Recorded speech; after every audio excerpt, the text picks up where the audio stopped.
Hello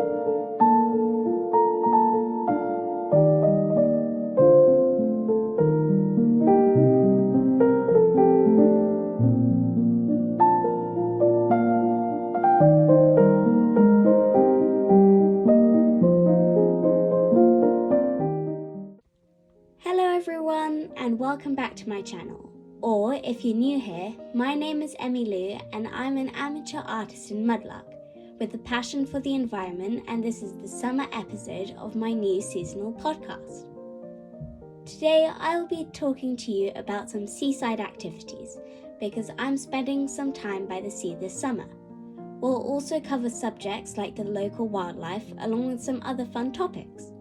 If that seems interesting to you, carry on tuning in and we'll get started.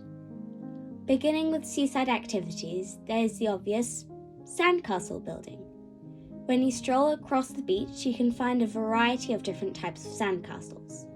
There are the forts, which you defend when the tide comes in, or the simple damp sand in a bucket kind of castle. You can also sometimes come across a more professional sand sculpture. For example, last year I saw a magnificent recreation of a crocodile, and what was wonderful to see was that the public respected the artwork. This year, I and some others I know added all the details to this Formula 1 car. Sand sculptures are very relaxing to make, but can also be quite stressful if it keeps falling down. There are also lots of sandcastle competitions, which, if you practice, you might be able to take part in if you're interested. Another popular activity which you can do is seashell collecting.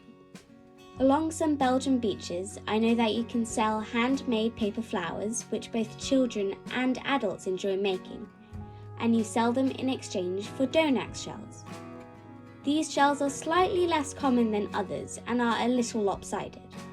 Since I haven't learnt so much about modern seashells before, only those of the past, I decided to research them. Britannica's definition of a seashell is the hard exoskeleton of marine mollusks, such as snails, bivalves, and chittens, that serves to protect and support their bodies. Britannica also says that it is, the shell, composed largely of calcium carbonate secreted by the mantle, a skin-like tissue in the mollusk's body wall. By the way, calcium carbonate is an inorganic salt. That information is from the NCBI. Now elaborating on what I said at the beginning, this episode of Emmylou the Mudlark is the first summer edition of a new seasonal podcast. Of course, since it's summer outside at the moment, most of the content is related to this time of the year, but stay tuned for the autumn one. Summer officially started on Thursday the 20th of June and will continue until Sunday the 22nd of September. But getting back to seashell collecting, you can also create art from your finds. For example, a piece of jewellery or home decor. Places like Pinterest are really good for finding inspiration, and I have shared some of my creations on there previously too. But you can also find them on my blog if you would like to take a look. Let's take a break from all the activities and talk about local wildlife. Some of the most commonly spotted animals are seagulls, fish, and crabs, though you can also find other birds hovering over the ocean, along with seals and sometimes even dolphins. Jellyfish can also often be seen depending on the time of the year. Did you know that jellyfish don't have brains? Anyways, moving on to some movie and song recommendations. My favourite summer rewatch is The Parent Trap from 1998, which is usually available on Disney+. However, some of my favourite summer hits are Watermelon Sugar by Harry Styles, Wildest Dreams and Shake It Off by Taylor Swift, along with some other of her songs like Cruel Summer, The Best Day of My Life by American Authors, Espresso by Sabrina Carpenter, Happy by Pharrell Williams, and of course, Here Comes the Sun by the Beatles.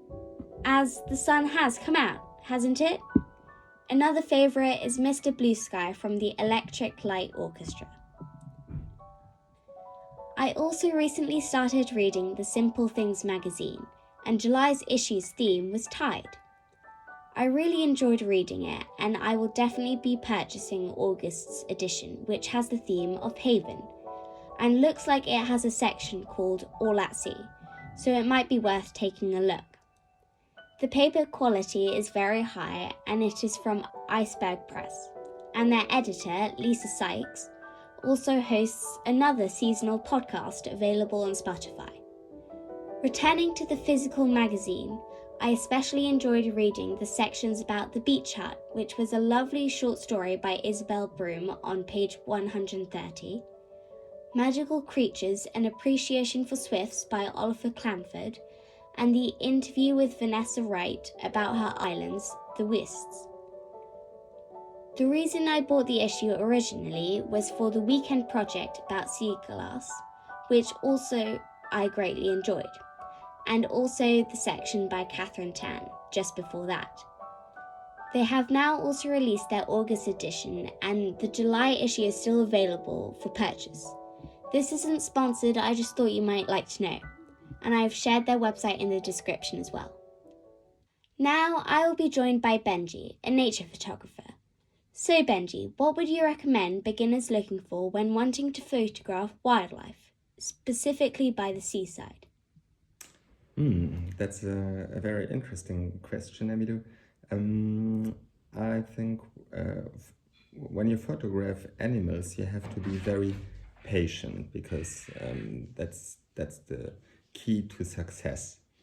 And also maybe not to try to look for the rarest animals, but just to photograph animals, or whatever animal is present. This can be birds or insects or other, maybe also mammals, but they are generally more shy.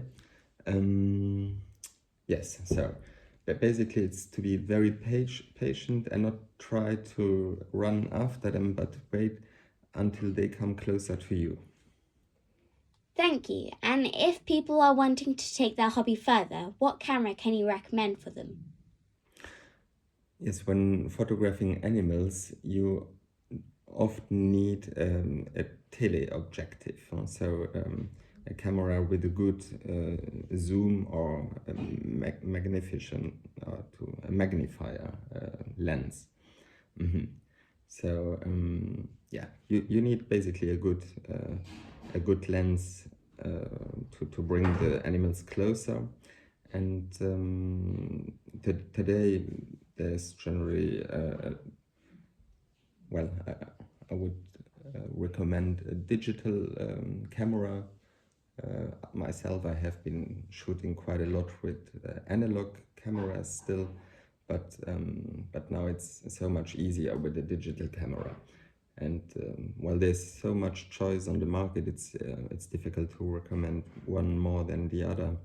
But yeah, the most important part is that you have a good tele lens. My final question is, what is the most special animal or scene you have captured by the seaside? Yes, I do not only photograph animals but also observe animals, and so I have seen many very special birds, especially ospreys, for example, fishing, but I did not manage to capture that with the camera. But one thing I remember is crabs in South Africa. They were running along the beach, and there were so many of them that I thought it would be very easy to capture them with the camera.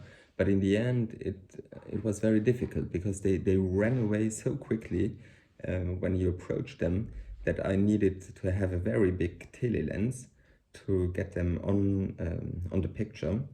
And but the result was quite impressive because they had just their eyes sticking out of the water. And so I have done a few incredible photographs like that. Thank you so much for answering my questions, Benji. As you can see from the copies I have shown you, he is very talented, so I would definitely recommend checking out his website. You can find the link in the description below. Before we move on, did you know that beaches are constantly changing? This can be because of the tide and the weather. Carrying on, I wanted to finish off by giving some eco-friendly advice for beach activities. First of all, try and make it a habit to pick up at least one piece of litter every time you go to the beach, and also make sure you don't leave any plastic or rubbish behind. Thank you so much for watching and listening, and I hope to see you in the autumn episode. Bye!